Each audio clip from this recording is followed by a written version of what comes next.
ನಾಡಿನ ಸಾಕ್ಷಿ ಪ್ರಜ್ಞೆಯಂತಿದ್ದ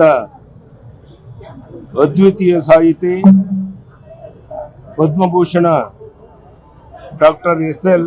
ಭೈರಪ್ಪನವರು ವಿಧಿವಶರಾಗಿದ್ದು, ಅಂತ ಹಿರಿಯ ಸಾಹಿತಿಯನ್ನು ಕಳೆದುಕೊಂಡು ಕನ್ನಡ ನಾಡು ನುಡಿ ಅನಾಥವಾಗಿದೆ.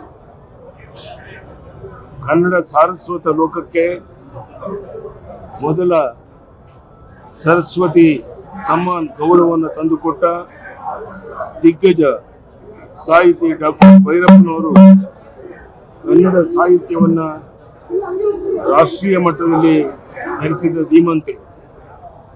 ದೇಶ ವಿದೇಶಗಳಲ್ಲಿ ಅಭಿಮಾನಿಗಳ ಸಾಹಿತ್ಯಾಸಕ್ತರ ನೆಚ್ಚಿನ ಸಾಹಿತಿಗಳಾಗಿದ್ದ ಭೈರಪ್ಪ ನಮ್ಮ ಸಮಕಾಲೀನ ಸಾಧಕ ಶ್ರೇಷ್ಠರು ಎನ್ನುವುದರಲ್ಲಿ ಕಿಂಚಿತ್ತೂ ಸಂಶಯ ಇಲ್ಲ.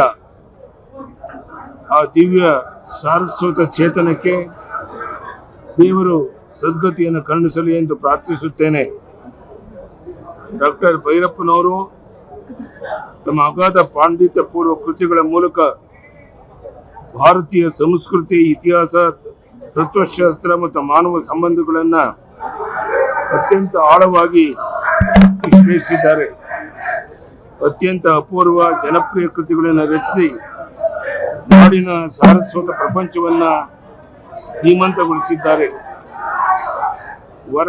ವಂಶವೃಕ್ಷ, ಪರ್ವ, ಸಾರ್ಥ, ಆವರಣದಂತಹ ಕೃತಿಗಳು ಕನ್ನಡ ಸಾರಸ್ವತ ಲೋಕವನ್ನು ಶ್ರೀಮಂತಗೊಳಿಸಿದೆ. ಕನ್ನಡ ಸಾಹಿತ್ಯಕ್ಕೆ ಒಂದು ಹೊಸ ದಿಕ್ಕನ್ನೇ ನೀಡಿವೆ.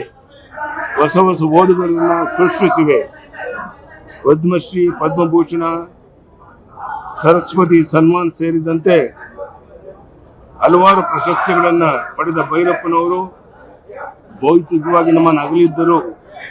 ಅವರ ಮಹೋನ್ನತಗಳ ಕೃತಿಗಳ ಮೂಲಕ ಅಮರರಾಗಿದ್ದಾರೆ. ಅವರ ಕುಟುಂಬದವರಿಗೆ, ಅಪಾರ ಅಭಿಮಾನಿಗಳಿಗೆ ಆ ಮೇರು ವ್ಯಕ್ತಿತ್ವದ ಅಗಲಿಕೆಯ ದುಃಖವನ್ನು ಭರಿಸುವ ಶಕ್ತಿಯನ್ನು ದೇವರು ಕರುಣಿಸಲಿ ಎಂದು ಪ್ರಾರ್ಥಿಸುತ್ತೇನೆ. ಓಂ ಶಾಂತಿ. ನಮಸ್ಕಾರ. ಧನ್ಯವಾದ.